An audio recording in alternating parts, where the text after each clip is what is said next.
Vous avez bien fait de cliquer sur cette vidéo, grosse vidéo. On va parler altcoin, on va parler copy trading et mon défi de monter jusqu'à 100 000 $. J'ai plutôt fait une belle perf pour le moment, donc on va revenir là-dessus.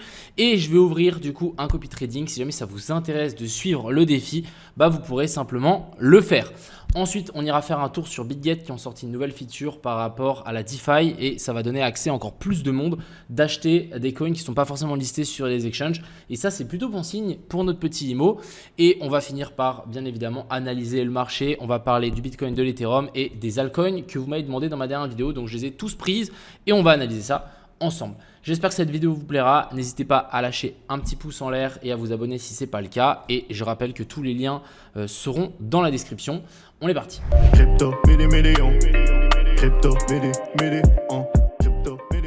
Alors, comme vous le savez, ça fait un petit moment que j'avais lancé ce petit défi. Donc, on était parti de 2815. J'étais monté, alors non, je suis parti de 3335. Je suis monté à presque 6 000 $ pour retomber à 2900 et ensuite après j'ai fait des belles perfs. D'ailleurs, je vous avais partagé tous les derniers trades que j'avais fait, je l'avais tout partagé dans Crypto Pro et je suis monté à environ 28 000 $. Alors, je ne sais pas exactement jusqu'à combien je suis monté parce qu'en fait, j'avais du spot et aussi j'avais simplement du spot. Donc, ce que j'ai fait pour que vous puissiez aussi avoir accès, c'est j'ai lancé un copy trading avec 20 000 $ sur Bitunix. D'ailleurs, si jamais vous n'avez pas de compte, ça tombe bien, vous pouvez directement vous inscrire maintenant. Vous allez avoir un VIP 3, donc 30% de réduction sur tous les frais de trading le premier mois. Et ensuite, en fonction de combien vous déposez, vous allez avoir un bonus de trading. Donc, ce bonus-là, vous pouvez aller directement le claim. Une fois que vous l'avez claim, c'est de l'argent dans lequel vous pouvez trader. Et si vous faites des gains, vous pouvez retirer les gains, mais vous ne pourrez pas retirer les 400 $. Mais ça vous permet d'avoir un compte. Imaginons, vous voulez vous amuser ou très bien faire un trade hyper risqué. Vous mettez les 400 et peut-être vous gagnez 2000 $ et hop, vous les récupérez. Donc, pour revenir à nos moutons, j'ai ouvert simplement ici un copy trading. Je vais prendre tous les trades du copy trading avec ce compte-là, avec un risque de 1 à 2%. Et vous voyez qu'ici, j'ai déposé donc 20 000 $. Je vais continuer le défi, même si ce n'est pas exactement les mêmes. J'ai décidé de réduire. Comme ça, on est sûr. Du coup, à 20 000 $. Et l'objectif, ça va être de monter à 100 000 $ avec ce copy trading. Vous allez avoir toutes les perfs, tout le PNL, etc. Tout ici sur ce petit lien. Donc, je vous mets dans la description le lien pour vous connecter et vous inscrire à Bitunix directement si vous voulez profiter de ça. Et aussi si vous voulez directement profiter de suivre simplement mes trades. Alors, bien évidemment, mes trades ne seront pas expliqués. Mes trades seront expliqués en détail. Pourquoi je fais ça, pourquoi je fais ci, pourquoi je close ici, pourquoi je TP là, directement dans Crypto Pro. Donc, si jamais vous voulez vous améliorer, c'est dans Crypto Pro. Ici, c'est simplement pour me suivre le défi. Avertissement quand même, j'ai déjà tenté ce défi qui a échoué. Donc les gars, soyez prêts à perdre votre argent. Moi, je suis prêt à perdre ces 20 000 $. Donc des fois, je vais prendre des risqués, je vais prendre des trades risqués, etc. Donc il va falloir être bien évidemment clair par rapport à ça. Le premier qui se plaint que j'ai pas prévenu ou que c'est trop de risques, etc., je le bloque ou je le banne. C'est autant simple que ça. J'ai pas envie de me reprendre la tête. Je fais ça simplement parce que je trouve ça cool. Si jamais ça marche, c'est juste incroyable, c'est génial. Mais voilà, si ça ne marche pas, les gars, vous pouvez que vous en prendre à vous-même. Parce que sachez que moi, ça aurait pas marché pour moi. Donc voilà. Et encore une fois, comme vous savez, je fais des erreurs. Je suis aussi humain. Donc voilà. Ensuite, je voulais aussi vous parler de ce qu'ils ont sorti sur BitGet. Donc franchement, c'est un truc assez cool. Ici, c'est le BitGet On-Chain. Donc ça veut dire quoi? Ça veut dire que vous allez pouvoir acheter des crypto-monnaies directement on-chain depuis leur application. Donc si on descend un petit peu, vous allez voir ici, vous avez un petit bouton on-chain et vous allez pouvoir acheter plein de mêmes coins, de coins qui ne sont pas forcément listés sur des exchanges et qui vont directement aller récupérer du coup simplement leur cotation sur des échanges décentralisés et vous allez pouvoir directement le faire dans BitGet. Donc c'est vraiment plutôt pas mal, ça évite toutes les questions de sécurité. Vous n'avez même pas besoin d'envoyer vos cryptos vers une autre wallet décentralisée. Je sais qu'il y a énormément de gens en plus qui se font hacker ces derniers jours sur Metamask, Rabi Wallet, etc. Ça vous évite de cliquer sur des mauvaises choses et du coup là vous allez directement pouvoir avoir ça ici, directement dans Trade, vous allez dans On-Chain et vous allez pouvoir acheter à mon avis plus ou moins n'importe quel token. Donc ça je trouve que c'est vraiment pas mal, ça donne accès et ça ouvre les portes à énormément de personnes d'investir dans des shitcoins ou des meme coins. Après voilà, moi je suis pas trop forcément pour, mais par exemple pour des petits projets comme IMO qui sont pas forcément listés sur BitGet, vous pourrez directement les acheter directement depuis BitGet avec cette petite option on-chain. Donc ça vous évite de créer 36 000 trucs et c'est plutôt vraiment bien. Donc voilà un petit peu ce que je voulais vous montrer aujourd'hui. Je vous mettrai aussi le lien de cet article directement dans la description si jamais vous voulez aller le lire. Je vous mettrai le lien du coup du copy trading si vous avez déjà un compte sur Bitunix, et si vous n'en avez pas, je vous mettrai aussi le lien ici pour directement récupérer ces bonus. Si vous ne passez pas par mon lien, vous n'avez pas de bonus. Ensuite, je veux vous montrer une charte assez intéressante avant d'aller analyser le reste, c'est celle-ci. Donc là, on a quelqu'un qui s'est amusé à diviser Orders, donc le market cap de Orders, par le BTC. Et vous voyez qu'on a une petite trendline ici qui fait que monter, ce qui est normal hein, vu qu'il y a de plus en plus d'argent et avec l'inflation, de plus en plus d'argent dans les cryptos. On le voit bien. Et du coup, ici, on arriverait sur un potentiel bottom et on pourra avoir ici un potentiel rebond. Alors franchement, moi, j'en sais rien, j'y crois pas trop. On ne sait pas, on verra. Mais voilà, je voulais quand même vous montrer cette charte, je la trouvais intéressante. Vous donner un petit peu d'opium, ça fait toujours plaisir. Ensuite, ici, si on parle un petit peu du Bitcoin en low time frame, on va pouvoir voir qu'on a eu ici une hausse de l'open interest. Donc, il y a d'ailleurs une hausse de l'open interest sur tout ce mouvement ici aussi. Donc, ça veut dire qu'on a de plus en plus de positions en levier. Et ici, du coup, on a CRG qui nous a dit qu'il y avait pas mal de longues. Alors, franchement, je ne sais pas si c'est vraiment que des longues parce qu'on a aussi le spot ici qui a augmenté. Alors, attends ici. Ouais, ici, on a les fundings qui ont monté quand même. Donc, ça veut dire que là, les dernières bougies, c'est quand même plus de longues. Donc, pourquoi pas les rects, surtout en fin de week-end. C'est ce qu'on arrive et c'est ce qui arrive assez souvent.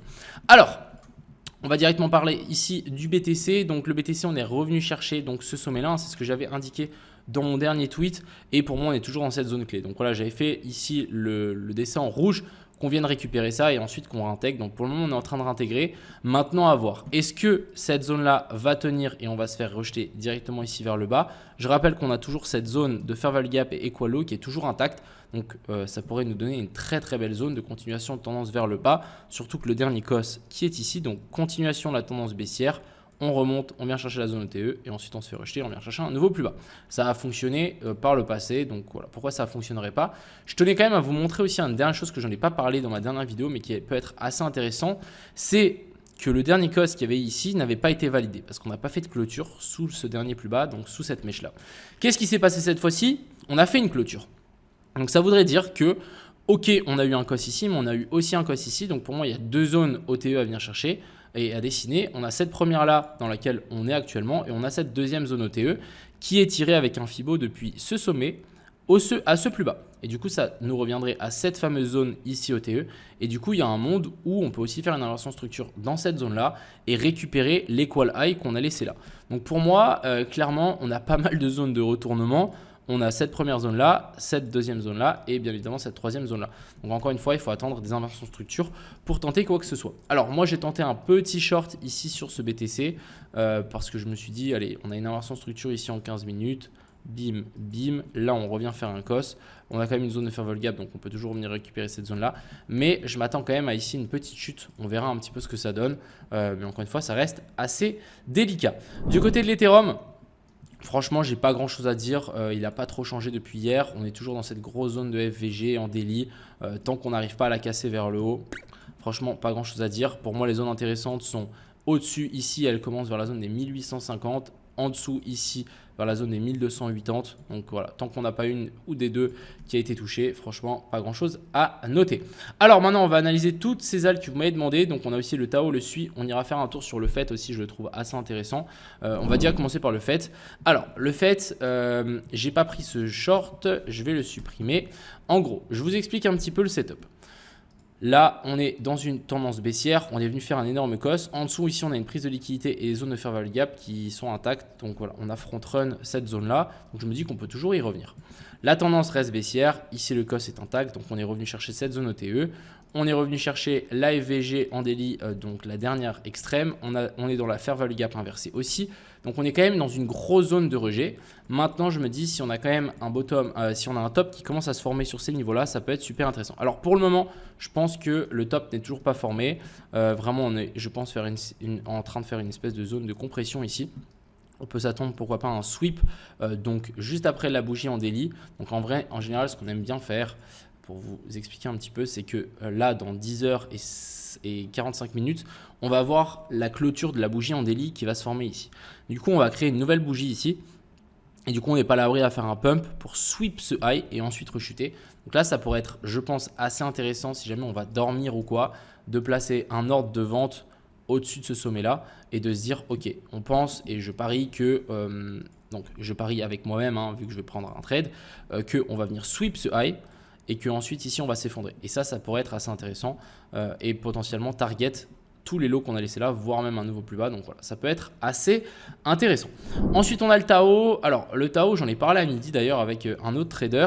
Je le trouve assez intéressant. Par contre, je le verrai mal repartir si on ne vient pas sweep le lot ici.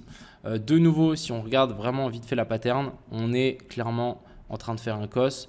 Et ici, on est revenu chercher la FVG. Donc là, on a un cos baissier. Donc pour le moment, franchement, je ne vais pas vous mentir, il n'y a rien de haussier ici. Donc le sweep du high, on descend, on vient faire un cos, on vient chercher cette zone de FVG. Donc pour moi, c'est une belle zone de short. Maintenant, il faut une pattern qui se mette en place pour simplement shorter et j'espère venir chercher les lots. On a le SWI aussi qui m'a été demandé. Alors le SWI, de nouveau, pas de bottom ici à se mettre en place. Clairement, on a des équalos à venir chercher ici en dessous. La ligne que j'ai tirée ici avec les petits dollars, on va plutôt appeler ça un cos parce qu'on est venu faire une clôture sous le dernier plus bas. Donc maintenant, je pense qu'on va remonter tranquillement chercher la zone des 68. D'ailleurs, on est déjà venu la chercher. Si on a une inversion structure, pour moi, c'est un short pour target. Les lots qu'on a laissés là, vous voyez, vraiment, on a accumulé plein de stop loss ici dans une tendance baissière. Je vous laisse imaginer la suite du mouvement. Ça sera à la baisse, à mon avis, pour le moment. Je dis bien pour le moment. Et encore une fois, je rappelle que sur cette chaîne, on ne fait pas de l'analyse technique. On fait du trading, donc c'est le potentiel plan, mais si on n'a pas d'inversion structure, peu importe le plan qu'il va faire, on s'en tape parce qu'on ne sera pas en position. Ici, on a le RSR qui m'a été demandé. Alors franchement, le RSR, pas mal. On est venu resweep toutes ces zones-là. Attends, est-ce qu'on a créé un equal low ici? Dis-moi pas que oui. Ah non, on est venu sweep le low. Ok, donc ça peut quand même être un bottom assez long terme. Si on suit la tendance, hein, vraiment. Là, on fait un énorme cos haussier, donc continuation de la tendance haussière. On vient sweep la dernière mèche et du coup, ici, c'est en train de se reprendre. Donc franchement, pas déconnant. On a une fair value gap inversée ici, donc une IFVG qui a fait extrêmement bien le taf. En vrai, le RSR, pas mal. Franchement, il peut clairement nous former un bottom ici. Et clairement, la target, ça va être un nouvel ATH, bien évidemment. Ensuite, ici, on a le XNC qui m'a été demandé. Alors franchement, très belle redescente. On vient sweep la dernière mèche, de nouveau, c'est très propre. Et là, énorme explosion. Donc là, quand on voit ce genre de mouvement, simplement les gars, là, clairement, on est aussi. Hein, vu la force qu'on est parti, simplement attendez des retours dans ces zones de FVG. Vous voyez que là, on avait une zone de FVG, on a mis s'appuyer dedans et on a continué la hausse. Donc là, simplement, on note les zones de FR Value Gap. Si on revient chercher l'une ou l'autre, on attend une inversion structure. Dès qu'on a une autre inversion structure dans cette zone de FVG ou celle-ci, on rentre en position. Ensuite, ici, on a le aéro qui est descendu assez bas. On est venu sweep ce dernier plus bas. Donc, ok, c'est bien. Ça peut être un potentiel bottom, mais pour le moment, il n'y a rien qui nous dit que ça l'est. Donc, patience et on attend. Le ARB, putain, c'est quand même costaud. Hein, les descentes qu'on est venu faire. Clairement, on est venu faire un nouveau plus bas. Ici, on était venu sweep le high. Non, même pas. Pas de sweep du high. Franchement, ici, on fait des plus bas, toujours plus bas. On fait cos sur cos, donc même si on a un rebond ici, on peut largement se faire rejeter. N'oublions pas que la tendance qui est en cours, et il y a beaucoup plus de chances qu'elle suive son cours qu'elle s'inverse. Par contre, maintenant, si on remonte assez fort et on vient ici faire un nouveau plus haut, on réintègre le plus bas ici, ensuite on repart, ça pourrait être intéressant. Pour le moment, rien de bien fou. On a le OP qui est venu clairement... What the fuck? Putain, on est vraiment descendu du feu bas. Hein. Franchement, low time frame ici, rien à dire, full baissier. Aucun signe de retournement de structure. Moi, ce que je trouve assez intéressant, c'est que même quand on était venu faire ces bottoms ici, en fait, on a laissé tellement de liquidité en dessous que finalement, c'était juste des espèces de bear flag des familles avec des déviations et ensuite, boum, on a tout réintégré. Donc, assez intéressant. Le gala est redescendu chercher donc un nouveau plus bas qu'on n'était jamais venu chercher. Encore une fois, la tendance ici reste full baissière. On fait à chaque fois des cos, dans des cos. Donc, les gars, franchement, il faut patienter qu'on ait vraiment un boss qui se mette en place. Le pit, même chose. Vraiment, on fait des plus bas, toujours plus bas. Rien à dire, ça reste baissier. Le IO, j'en parle même pas, c'est la même chose. Franchement, les gars, je veux bien peut-être avoir un peu d'espoir. Ouais, on a un peu d'espoir sur le RSI, clairement. On fait quand même des plus bas, toujours plus haut. Encore une fois, il n'y a aucune divergence qui s'est mise en place. Mais ouais, c'est vrai que ça perd de la force. Donc, on va peut-être pouvoir s'attendre à un bout d'un moment à un rebond. Donc, ouais, on est quand même sur une perte de force sur le RSI, c'est plutôt pas mal. Par contre, Franchement les gars, il n'y a rien qui est confirmé. C'est pas parce qu'on a une perte de force ici qu'on va rebondir. Hein. C'est très possible que des fois on a des pertes de force et que ça continue à descendre. Donc ça peut être intéressant, mais voilà, il nous faut une vraie validation sur le graphique. Le IO, on avait regardé ici cette fameuse zone de divergence baissière. Par contre, il nous faut vraiment une clôture au-dessus de ça pour qu'elle soit vraiment validée. Sinon, c'est simplement de l'espoir et pas du trading. Ensuite, on a le AVAX. Alors, j'avais dessiné ça. Pour moi, c'est toujours d'actualité. Je pense sincèrement qu'au bout d'un moment, on va avoir cette all season. Moi, j'y crois en tout cas. Je peux pas être dans les cryptos sans y croire. C'est impossible. C'est clairement impossible. Surtout vu le nombre d'Ethereum que je hold. Donc, on verra un petit peu ce que ça donne. Mais ce que j'aime beaucoup ici sur la VAX, c'est qu'on est venu chercher la dernière zone de fair value gap en weekly. Très grosse correction ici en AB puis C. On est venu sweep. Donc là, c'est vraiment très intéressant. Quand je dis sweep, c'est qu'on est venu sweep ce lot là. Maintenant, si on arrive à nous faire une nouvelle clôture au-dessus de ça, franchement, pour moi, c'est un signal d'achat. Et vraiment, je pense qu'on peut s'attendre à un vrai gros rebond. Et on va finir ici avec le Link. Alors, le Link, c'est plus ou moins le même topo que le AVAX, mais on est vraiment sur quelque chose de très clean. Là, la dernière zone de FVG avait été touchée. Ça nous avait fait rebondir. Et du coup, je crois que là, on est aussi sur une FVG en daily. Sur ces niveaux-là. Donc là, ça devient vraiment intéressant. Il faut absolument que cette zone-là tienne et qu'on fasse une inversion structure. Pour le moment, ce n'est pas le cas. Je rappelle que pour faire une inversion structure, il nous faut une clôture au-dessus de ce dernier plus haut. Et là, on aura vraiment notre joli petit boss qui aurait été mis en place. Mais pour le moment, ce n'est pas le cas.